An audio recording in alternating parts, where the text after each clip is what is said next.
Good morning, good afternoon, good evening, wherever you are around the world, and welcome to Every Learner Matters, a series of global conversations. My name's Mel Ainscough. I'm speaking to you from Manchester. This initiative has been planned by three of us, three white men in England, which is something somebody drew my attention to yesterday, but I'm sure we can change that soon. And my two friends, Anton Florek from the Staff College.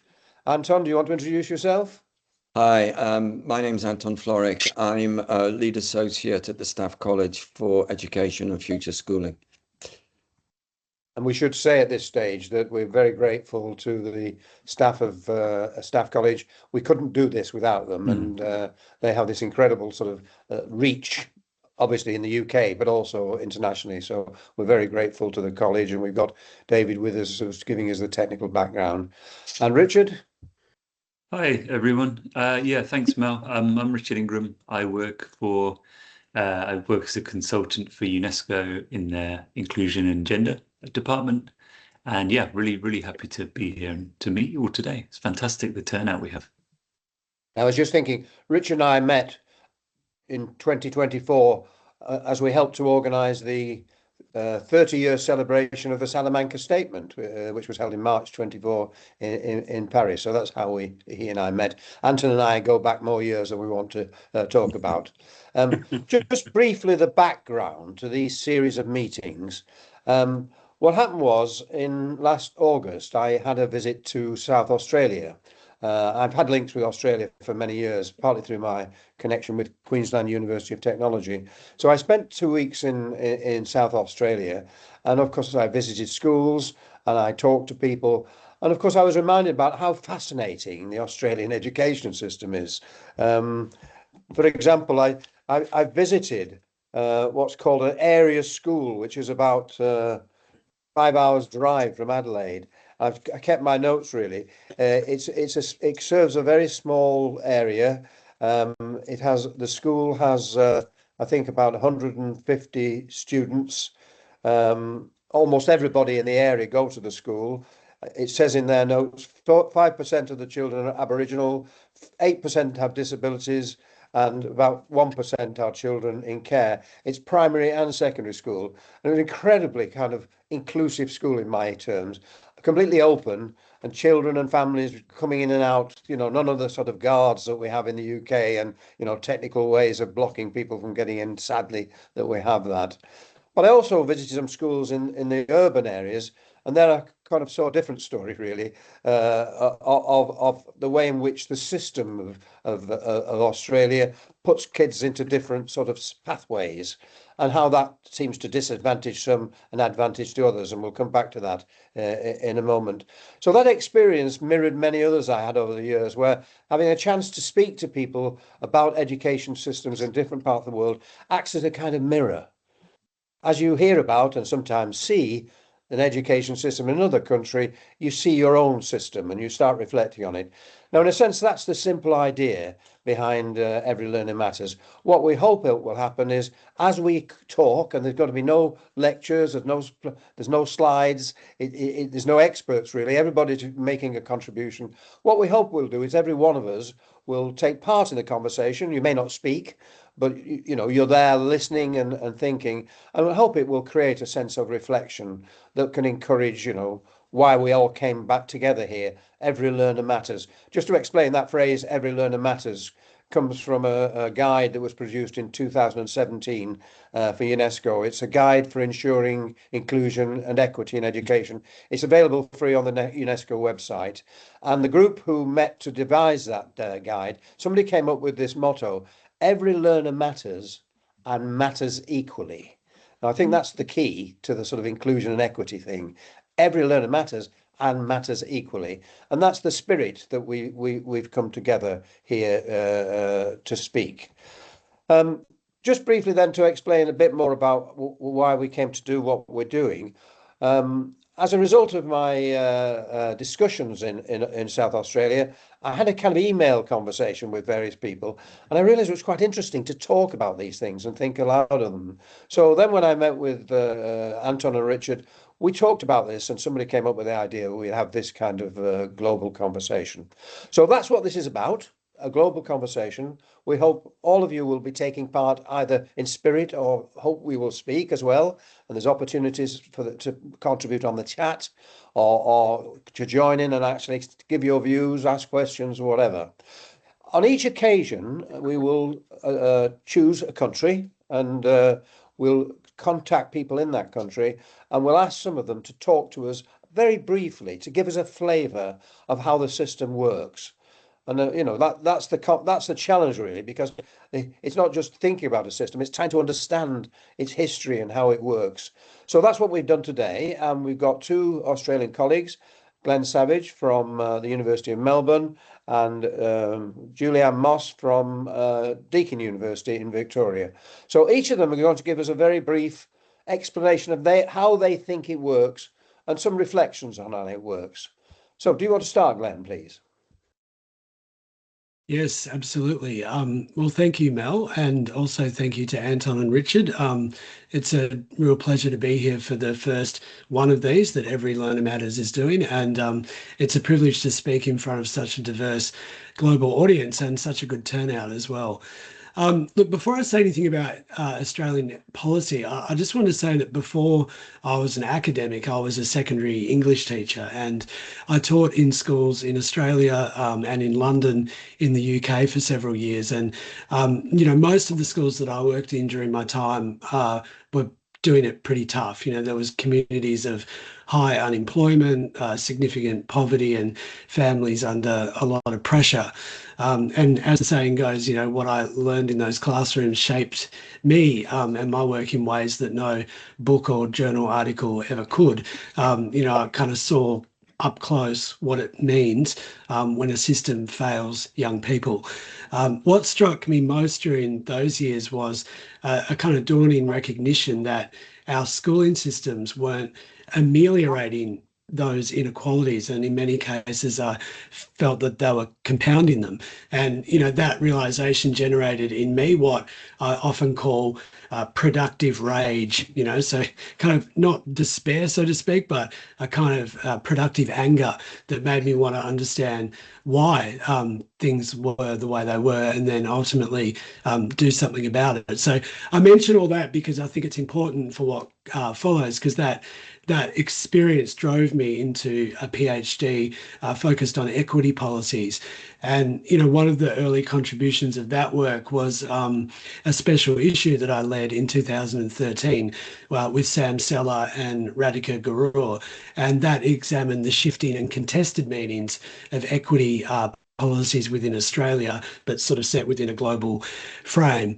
I was looking back on that yesterday, and I thought, look, the core argument we were making back then, it was pretty simple, but I think it's still pretty important, which is that equity is not a fixed concept, nor is it a neutral concept, but it's instead a deeply political concept. And, what it means and who gets to define it and how it changes over time, that, those things matter, and they have profound consequences for what gets measured, how funding gets distributed, and who gets seen in these debates. Years later, I find myself still making versions of those early arguments, and I was thinking most recently is probably through work I'm doing with my PhD student Caitlin Senior, who I co-supervised with Pasi Salberg, and she's advanced very similar conclusions, but more up to date through her comparative work that's looked at equity and inclusion in Australia and in Scotland. So I think these sort of global dimensions that I'm signalling here are really crucial. And I don't know how I would begin to make sense of national equity or inclusion reforms in Australia or any country without sort of understanding the global flows of policy ideas and practices.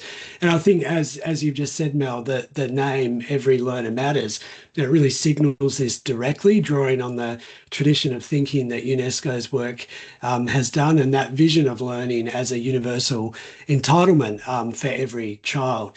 And of course, the OECD has been a clearly powerful force and the focus of my research a lot and others. And, not only in terms of its role as a producer of comparative data that's helped us see, for better or worse, what equity can be in different ways, but also as a broker of policy ideas around what constitutes it, what counts as evidence and what kinds of reform are said to be worth pursuing.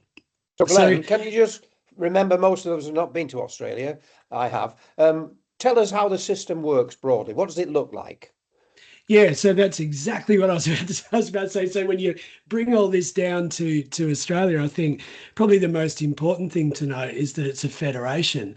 It's 6 states, 2 territories. So immediately when we start to talk about national policy, what we're dealing with is a very complex ecosystem. And another unique feature of Australia is its 3 distinct schooling sectors. So we have quite large public, Catholic and independent sectors. All of them receive substantial government funding, which makes Australia quite different from many other nations, and all of them enrol large numbers of young Australians. So that's quite a distinct situation we're dealing with. And then if you drill down a little bit more, under the Australian Constitution, our states and territories hold formal responsibility for schools. As we often hear, the federal government doesn't run schools, but yet over the past few decades, we've witnessed an extraordinary intensification of federally driven national reform. You've seen federal governments of both political persuasions have used significant increases in funding to states and territories to incentivise and kind of draw them into a shared national agenda. The policy mechanism here is very obvious. It's if you want the money, you sign up to the reforms, and the extra money over the years has been so substantial that walking away has not really been an option. Mel, do you want me to say, I was going to say a bit about the kind of couple of key reforms just to lead us into what Julianne is going to say. Clear, Glenn, for 2 of those 3 kinds of schools, the families are paying fees as well. Is that right? In the Catholic sector and the independent sector?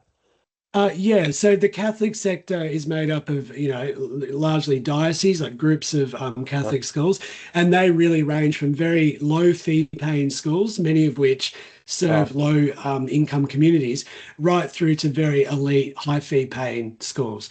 And the independent sector is really, really diverse, again, from highly elite, high fee paying schools, sometimes in the 40s of $1,000s a year parent fees, right down to very low fee paying schools as well. Yeah. But I was just going to say, Mel, it's in my mind, it's difficult to sort of understand Australia without going back just briefly to the late 2000s, because back in the late 2000s, we had a suite of reforms that were introduced by the federal Labor government under then Prime Minister Kevin Rudd and Education Minister Julia Gillard. And they're kind of known as the education revolution reforms. That's what Labor called them. But I wrote a book on this period called The Quest for Revolution in Australian Schooling Policy.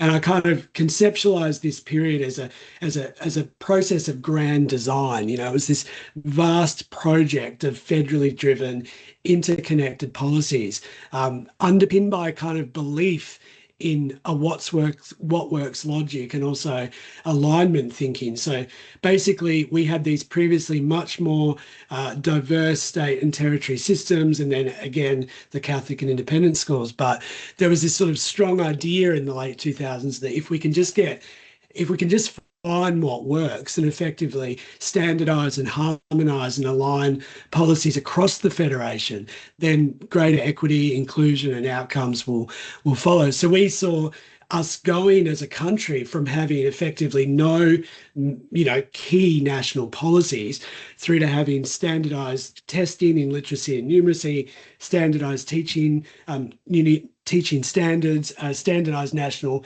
curriculum, new technologies, like we have a thing called the My School website, which some people have probably heard of, that basically allows anyone to look up any school in any system and see how it's performing on key metrics. So that's a huge process that took place. And another one was something called the Gonski Report, which was about funding. And I can talk about that briefly if you want as well. No, that's very, very helpful, Glenn. I found something that I read by somebody called Dean Ashenden, which I think Yes. he's something to do with. He said the proportion of disadvantaged kids going to schools with other disadvantaged kids and advantaged with advantaged in Australia is amongst the highest in the rich countries of the OECD. Yeah, we have significant levels of concentrated disadvantage in our schools. And one of the primary problems is increased residualisation within the public system. There's been a lot of reports in the media just the last month, and some of which I've been quoted in, around movement from public schools to private schools on an ongoing basis for several decades. And, you know, our Federal Minister for Education, Jason Clare, stood up in Parliament last week to talk about a new reform that we have in place here called the Better and Fairer Schools Reform. And he made the point, which is really shocking, actually, when you think about it, that, you know, by the time young people reach year 9, the learning gap in terms of years of learning between young people from the highest and lowest socioeconomic quartile is equivalent to 5.1 years of learning. Wow. And now that in itself is shocking, but if you go back, the gap with those same students at year 3 is only between 2 and 3 years of learning. So it's a classic case of, you know, if our schooling systems were ameliorating and dealing with and improving the disadvantage, then we would be seeing that obviously the gap getting smaller, not bigger, and we're actually seeing it go the other way. So Dean and myself and many other people have been arguing and looking into this over the years, and funding has become a very big part of this conversation, and that led to some major reviews that we've had, one of which is the Gonski Review, which many people may have heard of, even if you're international, which was basically a landmark review of school funding that took place in 2011. And it basically found that our school system was deeply inequitable, inadequate and inconsistent funding models all across the country, and student outcomes were overall falling on a year-by-year measure, particularly on some of the key indicators that governments use. So there's been a whole story. I could speak for hours, and I'm sure you don't want me to, but you know, there's a lot that's happened since that Gonski report, and that have led us to sort of some of the key issues that we're facing right now. Glenn. I mean, it's a good example of what I said in my introduction, really, is that there is the mirror now. Each of us, when you're hearing the way in which those structures and traditions in Australia are disadvantaging some learners and advantaging others, I'm sure we're all thinking about our own country. I'm certainly thinking about England as you speak, Glenn. So, Julianne, how do you see this? What's the Australian education system like then? Well, I mean, I think that Glenn has provided a really good sort of overview and backdrop to how things are working at the moment. And I've just dropped in the chat an acknowledgement of country.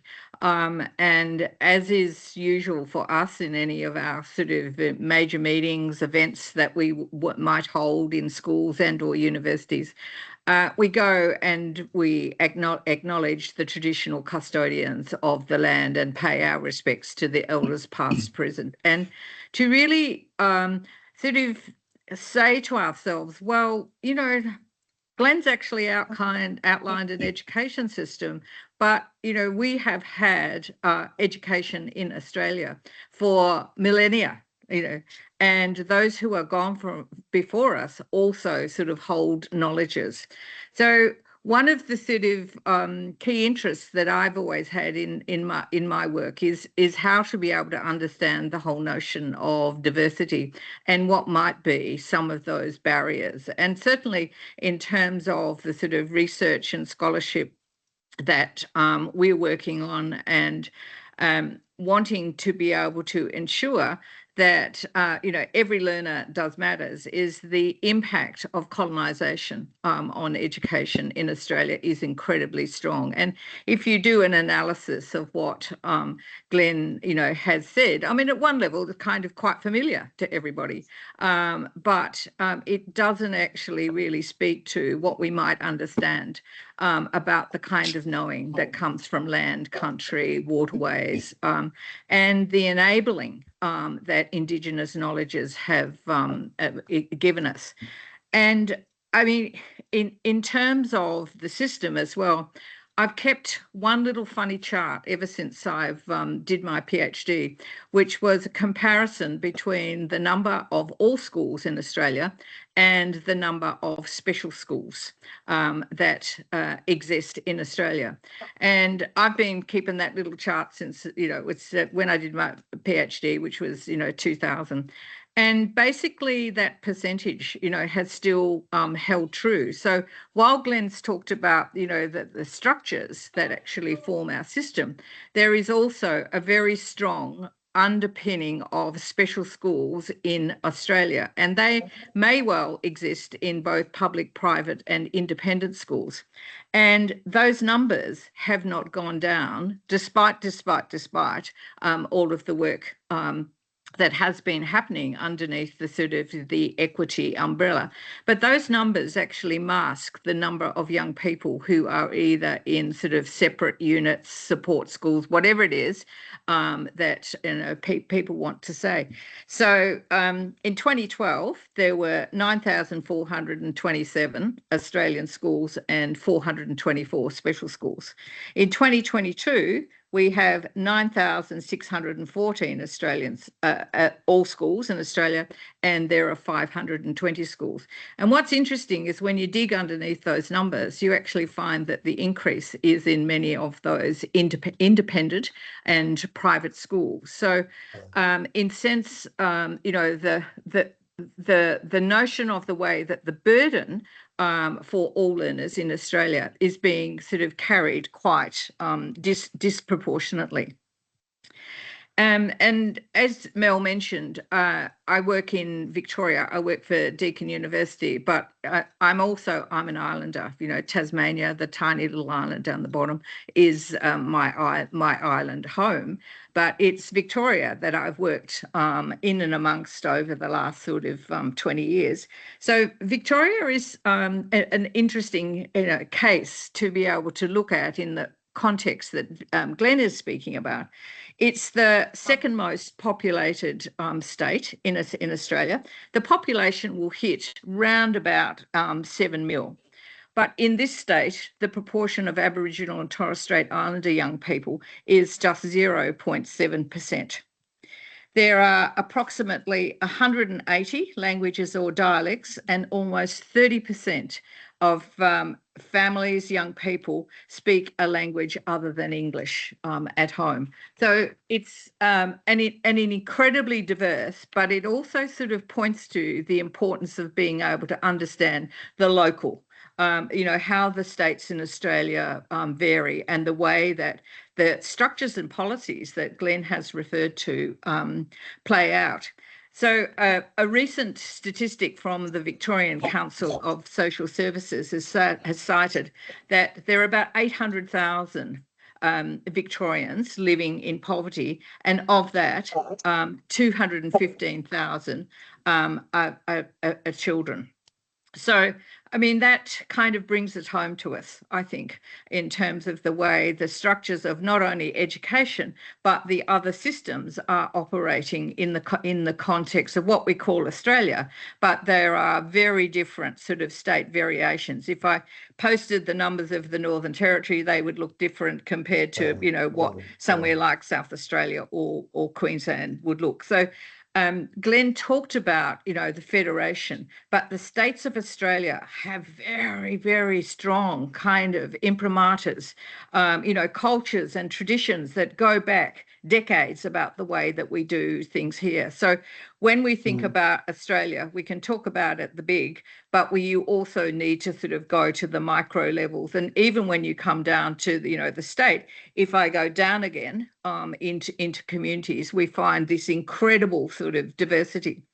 So it's kind of caused me to reflect a lot on both sort of the research and also the kind of work that some of my colleagues have been doing over the years. So I've got two examples.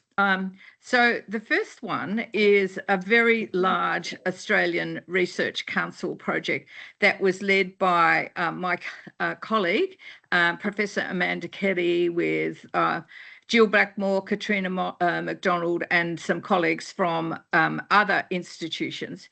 And this work, and the great news is this book is all free, open access, so you can punch this in and anybody online can be able to get a copy. So the title of the book is School Autonomy Reform and Social Justice in Australian Public Education. And so fundamentally, the argument that they were running in this book, school autonomy, or what we know, or self-managing schools, state systems and many of our other sort of non-government systems have really sort of pushed this agenda within this larger sort of structure of government policy. And it's important to kind of emphasise, as Glenn has said, that the Commonwealth almost, are continually sort of poking the bear around this. And many of the changes that have happened in schools are the result of sort of Commonwealth intervention policies. So getting back to what Julianne, yeah. I'm very conscious of time, but I want to get some conversation. So if you can go rather quickly now. Yeah. So and I guess that the other project that I wanted to sort of draw attention to was work that we've done with an organisation in Queenscliff, Victoria, which is called Cottage by the Sea. So I just invite people, if they want to do an open Google and to be able to find out what Cottage by the Sea is. In shorthand, it's a camp. It's a camp by the seaside for young people. And the work that we have done has really been quite palpable in terms of the way that you could think, everybody might think of a week away. Yeah, good time. But basically what our research has shown is that a week by the seaside with a particular pedagogical sort of approach, care and safety, how young people's lives are changed and changed forever. So get in there and have a look at Cottage by the Sea, and let's sort of keep rolling.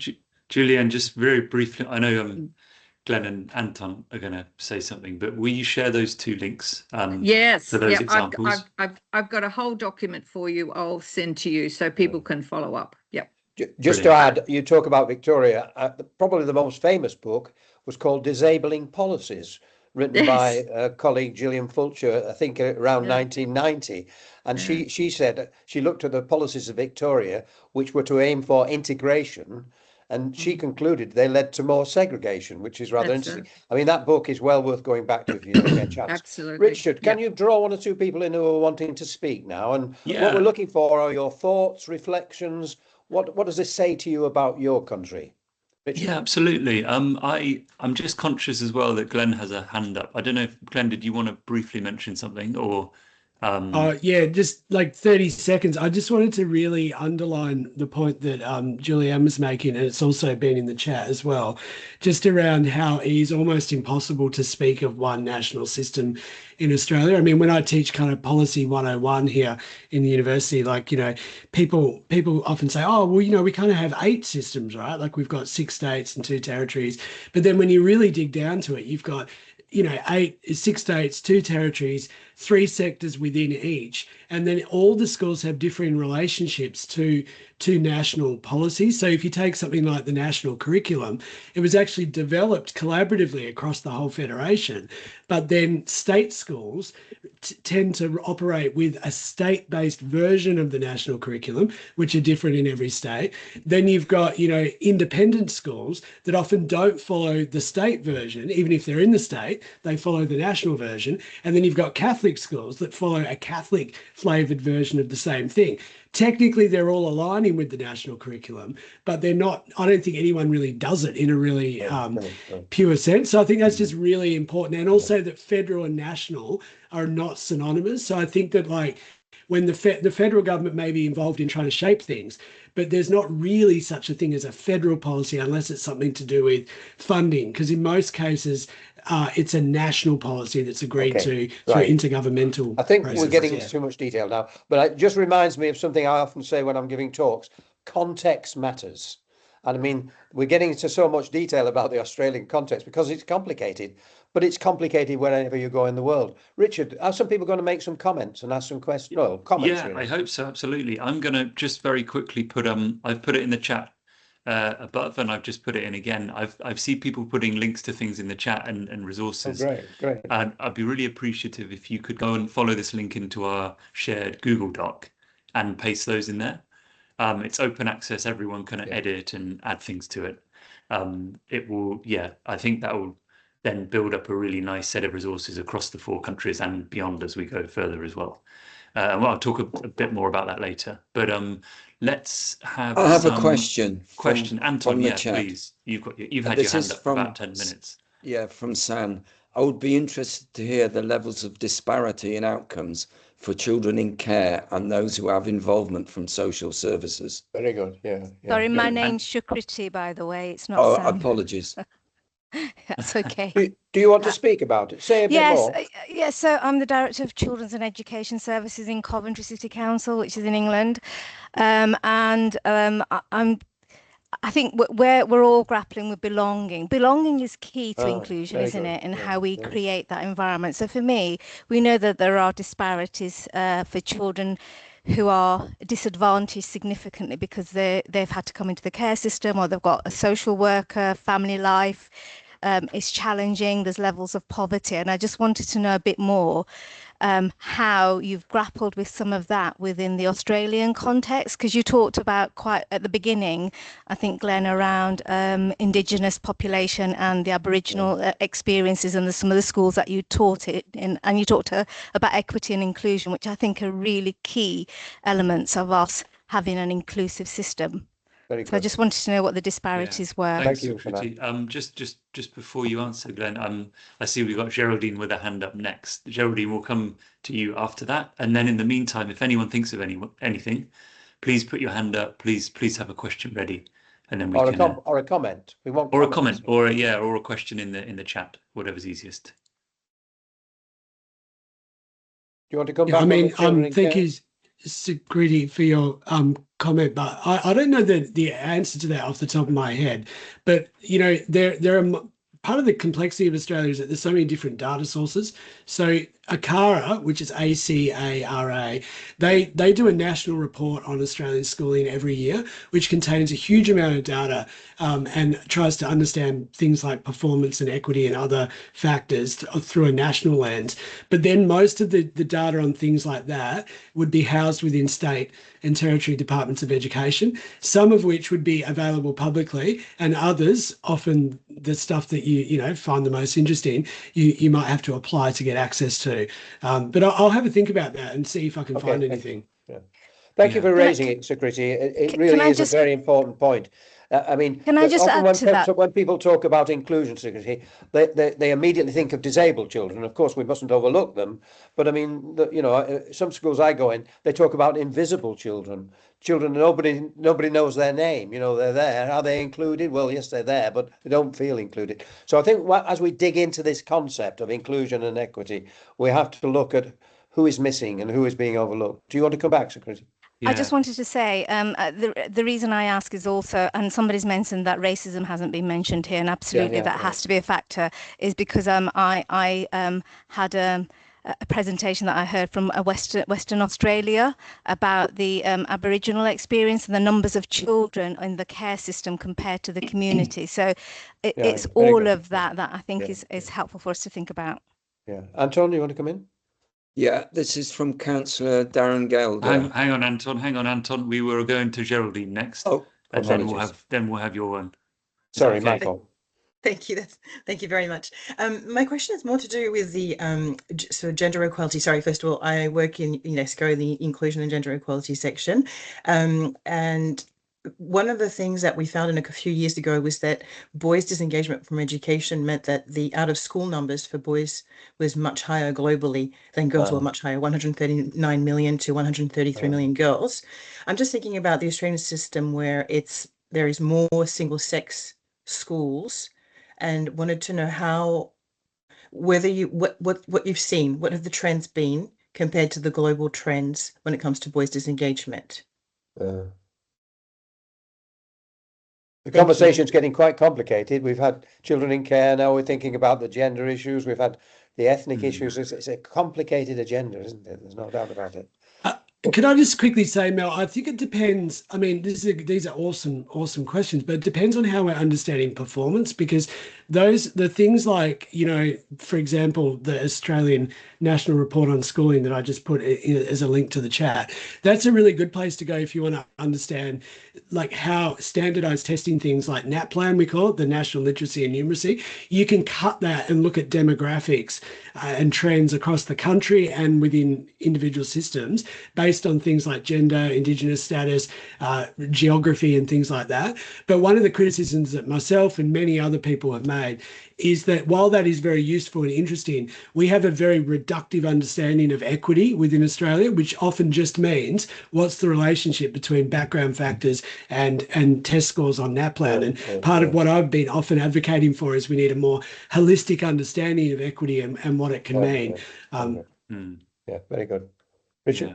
Anton, should we go to your comment? Okay, this is from Councillor Darren Gelder. An indication that a system doesn't work for all is when we see students failing or being failed and then removed from the mainstream system. Permanent exclusion in the UK is massively biased towards the special educational needs, over 80% plus, and then over 70%. These figures have not changed in 25 years. I mean, that's a very telling kind of set of statistics, really, despite all successive governments in the UK attempting to create a more equitable system. It isn't. How is this reflected in the Australian system? Yeah. I want to step back from the Australian system a bit, if we may, because I'm interested in what's going on in other parts of the world in relation to what our Australian friends have talked about, really. And I mean that the thing about who is disadvantaged. And obviously, as I said earlier, this often goes back to disabled children. But what about the invisible children? In England, it seems to me, the most vulnerable group of kids are boys from white working class families. Who's on their agenda? Who's speaking up for them?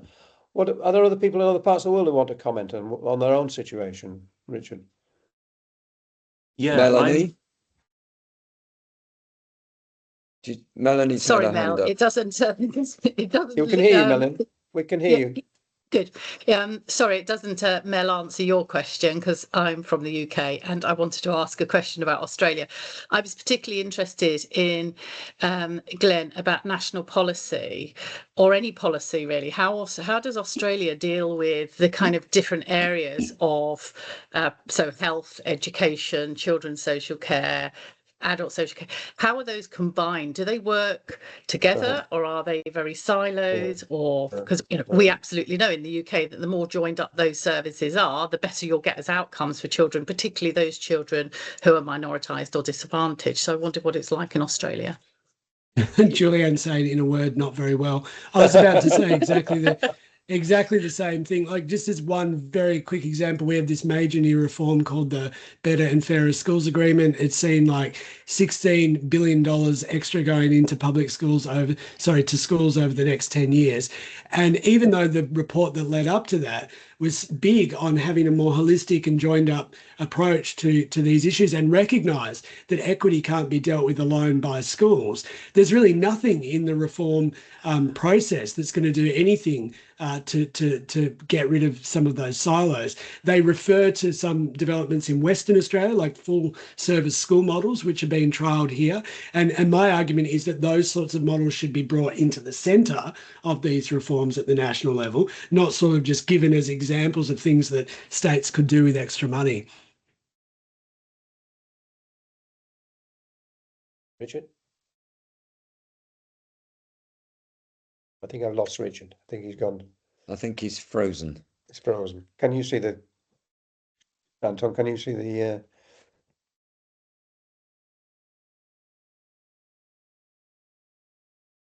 There's a question from Nicole. I'm interested to hear from Mel how the Australian system and the English system, particularly in light of the current reforms, align with his research and views as outlined in Developing Inclusive Schools, Pathways to Success. well, I must admit, I was thinking about that as Julianne and Glenn was talking about, and I mean, I say again, context matters, and so it's very dangerous to start generalising. But clearly, there are patterns that we've heard about in Australia, which are very much reflected in the patterns of England. And of course, when we talk about the UK, remember it's different in Wales and Scotland and Northern Ireland. But certainly in England, we have all the paraphernalia of competition that we've talked about. You know, we've got autonomy for schools. We've got what are called the academies, which are independent state schools, a bit like the charter schools in the United States. We have the testing system, which pretty well drives everything. Plus, of course, in case that doesn't work, we've got this fairly brutal inspection system. So people in schools all the time feel as though they're chasing targets because that's how they're going to be judged. And of course, in this competitive environment, they're competing for children. And of course, because of the testing and examination, they're competing for children who are going to do well in the testing system. So inevitably, the complexity of all of this creates winners. Yeah, that's what competitions do. Yeah, Mel, I wanted but to they quickly, also create losers. Richard, I wanted to go to Artemi for a question next. Is that okay, Artemi? Just before that, just on Mel's point, because I think it's relevant. Glenn, you mentioned in your talk at the beginning this period in the I may have the date wrong, so correct me please, but in the early 2000s when there was this shift towards this kind of school revolution and a sort of a standardization across the country. Could you just briefly speak to the any kind of tension between that standardization and the push towards it and the kind of natural diversity that is seen in any classroom? How do those two things kind of weld together, and can they? Yeah, and like this has been the main focus of my research, Richard, since like my PhD. And I just put a link to my book in there that sort of is a critical history of that period. The short version is that it's just full of tension. I mean, it's full of tension. Basically, you have a federal government that's increasingly flexing its muscle in seeking to align state, territory and sectors to its political priorities and agendas. And one of my arguments is that, like, sure, but if we do what works and it really does work, then everyone wins. But, you know, I would deeply question the bigger logic at play here, because a lot of the things that have happened in our system since this education revolution have happened while our systems got progressively worse and worse. And so I sort of raised this bigger question in the book and in heaps of other articles I've written about, you know, the very logic that underpins the allure of order and standardization and the kind of desire to just find what works. Because if 2 decades of doing apparently what works and creating standardized reforms that claim to improve our system have happened whilst our system has gotten worse on nearly every indicator that governments are seeking to improve, then my argument would be either what works doesn't work or something else is going on. And I think my kind of main argument these days is basically, I think we're getting the system around the wrong way. I think we're seeing the real limits now of top-down centralized standard-based reform, and we need to look at ways, and it's actually deprofessionalizing and stripping teachers and educators of their expertise. I think we actually need to flip it right back around the other way now, and not abandon things about what works, but do it the other way around. I could say more, but I know we're time pressed. Well, I'm sure this isn't an issue that's specific to Australia as well. I think this is a completely global issue, and Why don't we jump over to Artemi? Thank you. I'm Artemi Sakellariadis. I head up the Centre for Studies on Inclusive Education, a national charity in the UK, in England. And I want to go back to Australia to ask a question about what we've heard, but also to open it up to other countries of the world. Because if I've understood you correctly, I think one of you, I can't remember who said that, maybe you, Glenn, said that from practically no federal policies, you've gone to very, very significant, strong policies about and national testing on literacy and numeracy. And then you also said that by now anybody can look up any school and see how it's doing on key metrics. And my mind just wondered, what are these key metrics? We've talked about, how we measure, what we value, what we measure. And I wonder, what is being measured currently and on what grounds these comparisons are made, but also what's happening behind the scenes. Is there an alternative position gaining ground or trying to gain ground of suggesting some other things to measure and to look at and to focus on? And the same question goes goes to all of that. What did it make you think about regarding England? Oh, my heart just dropped. Oh, really? Well, because we've I think we nosedived since we started making exactly those measures and inviting these comparisons and league tables, and that's the end of inclusion. Yeah, and I wouldn't be so depressed about it all, really, although I appreciate all the argument. Going in and out of schools, I see the most wonderful practice, as I did in Australia, South Australia, as I do in England, as I do in Scotland.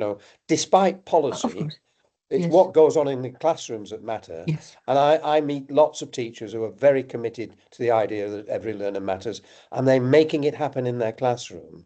So it reminds us that policy is made at all levels. Of course, governments make policies, of course, local authorities make policies, school directors make policies, but ultimately the most important policy maker is the teacher in the classroom. As far as the kids are concerned, for the next hour, the teacher is the policy. So that's why I think in trying to move things forward, and I see myself as an activist, I want to work with people, and I think that would be true here in England or anywhere else. Did you want to come back, Adam? Yeah, of course, absolutely agree. But I'm still very mindful that all of these well-intended teachers who do wonderful work do that in a context that is a bit of a stranglehold. Absolutely. And Yeah. it stops. So it their means we school need leaders to campaign at all levels. Richard, Yeah. do you want to? I'm not conscious of time. Yeah, Do you want to move the conversation anywhere else? Yeah, absolutely. And it links to what you said, Mel, just briefly about this is all happening despite policy, not because of policy. So that's maybe something to focus on as well in our future conversations. But I'm not sure if you're.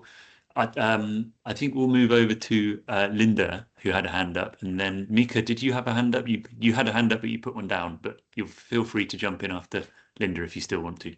Hello, Okay, Linda. thank you. Yeah. Hi, Mel. Hi, everyone. So the conversation's getting a bit depressing. So I just wanted to inject a little bit of a different viewpoint, maybe, because I actually don't see it as all doom and gloom at all. And I mean, yes, it's a very complex system, but there are benefits in that too. If we did just have so I'm going to offend some of you now by saying that actually over the last sort of 10 years, I've counted myself very lucky that we are in Australia and not in England, because some of the stuff that I've been watching happening over there is frightening. And I'm very, very pleased that if you've got a new government in at the moment, and well, for now, and that there's a new inclusion strategy and so forth, because before that, the stuff that's been going on around academies and free schools and in terms of behavior rooms and flattening the grass and things like that, off rolling and permanent exclusions, it's like you guys have been a bit further down that road than we are. But do remember, Linda, that a lot of the Australian policies that Julianne and Glenn have talked about came from England originally over 20 years I know ago. that. So be careful what's coming, maybe some of the airplanes won't get there anymore, but, be careful what else is coming down the road. Well, it's already here. So, we have been, our Centre for Independent Studies, which is not independent at all, but, there are right-wing groups here that have been bringing out Catherine Babalsing from Macalla Community School, bringing out Tom Bennett and others, Nick Gibb, the former schools minister. And so, under our previous government, the education minister at the time, Alan Tudge, so it was our Conservatives in power at the same time as your Conservatives. So they have set up the Australian Education and Research Organisation, and that is heavily, heavily influenced by those actors. So at the moment, yeah, definitely there is a conservatism that is creeping into our work, however, or into our policy. One of the benefits about us having this complicated system is that different states have got different governments. And so what that means is you might have a Liberal government in a state or a Labor government in and so some states will be doing things that are different to others, and all of them are working on policies around inclusion and equity and excellence. Probably the state that has done the most in this area, particularly since 2018, has been Queensland, which is the pointy part of Australia. And so there's been a lot that has been happening up here. And we're working with schools all the time, and they are doing and we deliberately work with government schools because we are interested in improving the outcomes of the most disadvantaged kids. And they've been doing amazing work. So, yeah, I think it's actually, good things happening. So it's not all doom and gloom. I like that. That should be a motto we take away. Okay, I'm very conscious of time. I'm going to go back to our Australian friends for one last reflection. 2 minutes each. Julianne first. What have you been thinking about through this conversation? Well, I mean, I did put it in the chat, but in the context of Victoria and, what has happened there. And again, we haven't got time to go back over the history there in Victoria, but, it's not actually particularly glamorous, let's face it. And if anybody wants to read the Disability Royal Commission, they'll kind of, get some insight to that. So that's why we've been looking closely at the areas of informal learning outside of schools and the importance of making those connections. And the big headline in the work that Amanda Keddy and her colleagues did is that the sort of pointy end comes when we're considering rural and regional. And the sort of differences between the tensions between what principals might think and bureaucrats, or what teachers and principal do. There's still remains, if we want to look at a national level, some deep concerns. Yeah. Okay. Glenn, 2 minutes. Yes. Look, firstly, I agree it's not all doom and gloom, as I just said in the chat, and that's a good thing. But partly, I think what is the protective mechanism there is federalism itself. So that's a whole other debate. But look, I just think I think the biggest challenge for equity policies in Australia moving forward is that at the moment we have a bit of a paradox. It's either understood in such reductive and specific terms that all it really means is how did kids from different backgrounds go on NAPLAN testing? And so that's either too specific, or it's so broad, it's what I've previously called a chameleon term, where it just means anything and anything to everyone. So it can be performed symbolically, but then when people go and do it, they don't even know what it is, or they just say, this is equity, and someone else says, this is equity, and they're talking about completely different things. So I think Australia has to try and find a way, I think, to have some clearer, broader, holistic definitions of what equity is, and then more supports in place for people on the ground to actually try and work out and tailor and pursue equity in ways that are meaningful to their contexts. Okay, thank you. And I'm grateful to both of you for not mentioning cricket, because I tend to cry when we talk about cricket and Mel, why did you have to? Okay, Mel, just very quickly, I just wanted to note that we had hands up from Mika and Sally, and I think I'm struggling for time now, Richard. Yeah. I was just going to say we're struggling for time, so I was going to say to those two, please add your questions or comments in the Google Doc, and we will make sure it's all included in everything. So we've had about 70 people on this call today, and overall almost 300 people have signed up for the network. So clearly there is interest, and we've got to find a way of drawing this interest together, really. Richard, you've got some thoughts on how we might move forward? Yeah, just very basic to begin with. As Glenn mentioned at the beginning, this is quite a new way for us of doing something. It's meant to be very informal, but obviously we have some very brilliant people on the call and signed up, and we're hoping to get a mixture of academics, but also teachers, parents, policymakers, people from civil society, NGOs, and so on, and hopefully government as well. So please, first of all, share this far and wide with anyone that you think will be interested, wherever their connection is with the education system. And also, I've set up an open Google Doc that the link is in the chat here. It should also be emailed out, and there'll be a follow-up email to this as well with the link. Please just dump in there any thoughts, comments, interesting articles, books, papers, websites, things that you'll find relevant and interesting. You'll see the Google Doc is headed by country, so Australia is at the top, as this is our first meeting, and then there are some subheadings. But if you think there are more effective subheadings, it's an open doc, we can edit it, and it's a blank canvas, really.